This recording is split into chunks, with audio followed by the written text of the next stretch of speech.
Mummy already നേരത്തെ ഉടമ്പടി എടുത്തിട്ടുണ്ട്. മമ്മി ഇങ്ങനെ ഉടമ്പടിയൊക്കെ ചെയ്യുമ്പോൾ ഞാൻ മമ്മീനെ കളിയാക്കുമായിരുന്നു. അപ്പം മമ്മി എന്നോട് പറഞ്ഞു, നീ എടുത്ത് നോക്ക്, അപ്പം നിനക്കറിയാം അതെന്താന്ന്. അപ്പം ഞാൻ മമ്മി എന്നെ നിർബന്ധിച്ചത് കൊണ്ടിട്ട് ഞാൻ വന്ന് ഉടമ്പടി എടുത്ത്. മമ്മി ഇപ്പം നിർബന്ധിച്ച ഉടമ്പടി എടുത്തല്ലോ, അപ്പോൾ മൂന്ന് മാസം എങ്ങനെയെങ്കിലും ഉടമ്പടി ചെയ്യാം എന്നുള്ള ഇതിൽ ഞാൻ അങ്ങനെ 3 മാസം ഉഴപ്പി ഉടമ്പടിയൊക്കെ ചെയ്ത് തീർത്ത്. അത് കഴിഞ്ഞ് ഞാൻ പിന്നെ ഉടമ്പടി പുതുക്കിയിട്ടൊന്നും ഉണ്ടായിരുന്നില്ല. അപ്പം മമ്മി ഇതിലൊക്കെ ചെയ്യുമ്പോൾ ഞാൻ മമ്മി ഇങ്ങനെ കളിയാക്കിക്കൊണ്ടൊക്കെ ഇരിക്കുമായിരുന്നു. അങ്ങനെ 2024 ഓഗസ്റ്റ് 6 എനിക്കൊരു ആക്സിഡൻറ്റ് ഉണ്ടായി. ആ സ്പോട്ടിൽ തന്നെ എനിക്ക് ബോധം പോയി.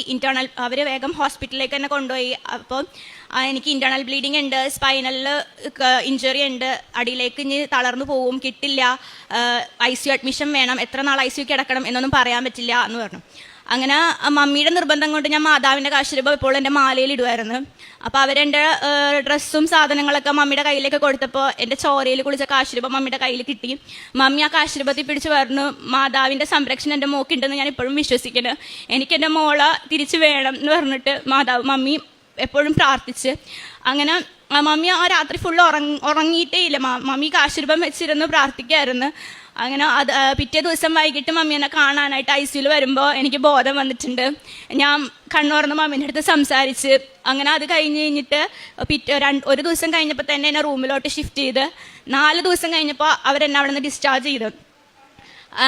ഈ ആക്സിഡൻറ്റ് കഴിഞ്ഞതിന് ശേഷം എനിക്ക് ഭയങ്കര മറവിയായിരുന്നു. ഞാൻ ഒരു സാധനം എവിടെയെങ്കിലും വെച്ചാൽ എനിക്ക് ഓർമ്മയില്ല. എനിക്ക് ഭയങ്കര മറവിയായിരുന്നു. ഞാനൊരു നേഴ്സാണ്. അപ്പോൾ ഡ്യൂട്ടിക്കൊക്കെ പോകുമ്പോൾ എനിക്ക് പല കാര്യങ്ങളും ഓർമ്മയുണ്ടായിരുന്നില്ല.